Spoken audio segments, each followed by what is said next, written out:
இன்றைய அனுதின தியானம். உலகமும் அதன் இச்சையும் ஒழிந்து போம், தேவனுடைய சித்தத்தின்படி செய்கிறவனோ என்றென்றைக்கும் நிலைத்திருப்பான். 1 யோவான் 2:17.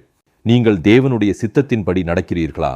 அப்படி நீங்கள் நடப்பீர்களானால் நீங்கள் நிச்சயமாய் நிலைத்திருப்பீர்கள். தேவன் உங்களை பார்த்து என்றென்றைக்கும் நிலைத்திருப்பான் என்று சொல்லும்போது உங்கள் பூமிக்குரிய வாழ்க்கையில் மாத்திரமல்ல, நித்தியமாக நீங்கள் பரலோகத்தில் அவரோடு இருப்பீர்கள் என்று சொல்லுகிறார். எனவே தேவனுடைய சித்தத்தின்படி செய்யாதவர்கள் பரலோகத்தில் பிரவேசிக்க முடியாது என்று சொல்லுகிறார். பரலோகத்தில் இருக்கிற என் பிதாவின் சித்தத்தின்படி செய்கிறவனே பரலோக ராஜ்யத்தில் பிரவேசிப்பானே இல்லாமல் என்னை நோக்கி கர்த்தாவே கர்த்தாவே என்று சொல்லுகிறவன் அதில் பிரவேசிப்பதில்லை. மத்தேயு 7:21.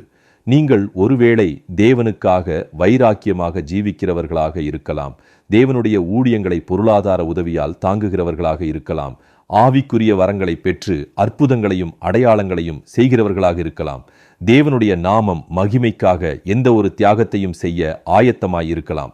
ஆனால் தேவனுடைய சித்தத்தின்படி நீங்கள் இவைகளை செய்யவில்லை என்றால் நீங்கள் தேவனுடைய ராஜ்யத்தில் பிரவேசிக்க முடியாது. அந்நாளில் அநேகர் என்னை நோக்கி கர்த்தாவே கர்த்தாவே, உமது நாமத்தினாலே தீர்க்க தரிசனம் உரைத்தோம் அல்லவா? உமது நாமத்தினாலே பிசாசுகளை துரத்தினோம் அல்லவா? உமது நாமத்தினாலே அநேக அற்புதங்களை செய்தோம் அல்லவா என்பார்கள். அப்பொழுது நான் ஒரு காலும் உங்களை அறியவில்லை, அக்கிரமச் செய்கைக்காரரே, என்னை விட்டு அகன்று போங்கள் என்று அவர்களுக்கு சொல்லுவேன். மத்தேயு 7:22-23. இயேசு கிறிஸ்து இந்த பூமியில் வாழ்ந்த நாட்களில் தேவ சித்தம் செய்தார் என்பதை தேவனுடைய வார்த்தை மிகவும் தெளிவாக வெளிப்படுத்துகிறது. இயேசு அவர்களை நோக்கி, நான் என்னை அனுப்பினவருடைய சித்தத்தின்படி செய்து அவருடைய கிரியையை முடிப்பதே என்னுடைய போஜனமாயிருக்கிறது. யோவான் 4:34. என் சித்தத்தின்படி இல்ல, என்னை அனுப்பினவருடைய சித்தத்தின்படி செய்யவே நான் வானத்திலிருந்து இறங்கி வந்தேன். அவர் எனக்கு தந்தவைகளில் ஒன்றையும் நான் இழந்து போகாமல் கடைசி நாளில் அவைகளை எழுப்புவதே என்னை அனுப்பின பிதாவின் சித்தமாயிருக்கிறது. குமாரனைக் கண்டு அவரிடத்தில் விசுவாசமாயிருக்கிறவன் எவனோ அவன் நித்திய ஜீவனை அடைவதும் நான் அவனை கடைசி நாளில் எழுப்புவதும் என்னை அனுப்பினவருடைய சித்தமாயிருக்கிறது என்றார். யோவான் 6:38-40. தேவனுடைய சித்தத்தின்படி நீங்கள் செய்யும் போது அசையாது நிலைத்து நிற்பீர்கள். வேதத்தில் தேவன் 2 விதமாக கட்டப்படும் வீடுகள் குறித்து சொல்லுகிறார். ஒன்று மணலின் மேல் கட்டப்பட்ட வீடு, மற்றொன்று கன்மலையின் மேல் கட்டப்பட்ட வீடு. 2 வீட்டிலும் பெருமழை சொரிந்து பெருவெள்ளம் வந்து காற்று அடித்து அந்த வீட்டின் மேல் மோதியது. ஆனால் மணலின் மேல் கட்டின வீடு விழுந்தது. ஆனால் கன்மலையின் மேல் கட்டிய வீடு விழவில்லை, நிலைத்து நின்றது. பிரியமானவர்களே, தேவனுடைய வார்த்தை அவருடைய சித்தத்தை நமக்கு வெளிப்படுத்துகிறது. அதன்படி நீங்கள் செய்யாத போது உங்களை தேவன் மணலின் மேல் கட்டப்பட்ட வீடு என்று சொல்லுகிறார்.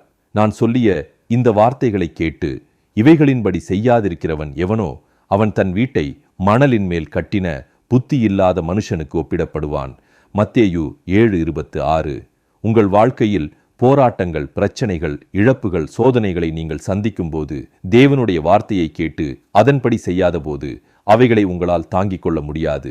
உங்கள் பிரச்சனைகளில் இருந்து விடுதலை பெற முடியாமல் நீங்கள் சோர்ந்து போவீர்கள். அனைத்தும் உங்களுக்கு எதிராக நடப்பது போல் காணப்படும். உங்களால் உறுதியாக நிற்க முடியாமல் பின்மாற்றம் போவீர்கள். ஆனால் நீங்கள் தேவனுடைய வார்த்தையின்படி செய்யும்போது உங்கள் அஸ்திபாரம் கன்மலையின் மேல் காணப்படுகிறது. அதன்படி செய்யும்போது நீங்கள் நிலைத்து நிற்கிறீர்கள். பிரச்சனைகள், இழப்புகள், சோதனைகள் உங்கள் ஒன்று செய்ய முடியாது. அவைகளை சகிப்பீர்கள், அவைகளை மேற்கொள்வீர்கள். சத்துருக்கள் உங்களுக்கு விரோதமாய் எழும்பினாலும் தானியேலைப் போல ஜெயம் பெறுவீர்கள். இன்றைக்கு உங்கள் வாழ்க்கையாகிய வீடு ஏதின் மேல் கட்டப்பட்டிருக்கிறது என்பதை சோதித்து பாருங்கள். ஆகையால் நான் சொல்லிய இந்த வார்த்தைகளை கேட்டு இவைகளின்படி செய்கிறவன் எவனோ அவனை கன்மலையின் மேல் தன் வீட்டை கட்டின புத்தியுள்ள மனுஷனுக்கு ஒப்பிடுவேன். மத்தேயு 7:24. கர்த்தராகிய இயேசு கிறிஸ்துவினுடைய கிருபையும் தேவனுடைய அன்பும் பரிசுத்த ஆவியினுடைய ஐக்கியமும் உங்கள் அனைவரோடும் கூட இருப்பதாக. ஆமேன்.